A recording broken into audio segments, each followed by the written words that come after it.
Akala natin, isa na namang malaking upset ang mangyayari sa Cincinnati Open dahil si Alex Ayala ang unang nag-strike. Sa round of 32, hinarap ni Alex ang American star at number 9 seed na si Amanda Anisimova. Pero walang takot na ipinakita ang ating Filipina tennis star. Sa opening set, agresibo si Alex mula sa simula. Matapang ang kanyang mga palo, mabilis ang kanyang footwork, at hindi siya nagpadaig sa pressure. Resulta? Alex Ayala takes the first set, 6-4. Isang set na lang. At pwede nang magkaroon ng panibagong malaking panalo si Alex laban sa isang top 10 player. Pero hindi pa tapos si Anisimova.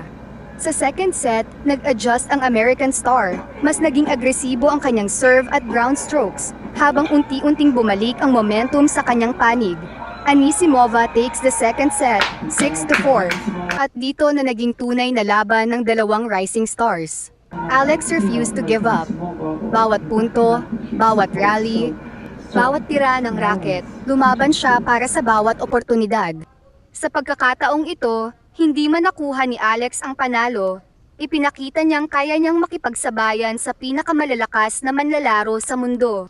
Cincinnati ends here. Pero ang journey ni Alex Ayala, tuloy pa rin. Tuloy ang laban, Alex.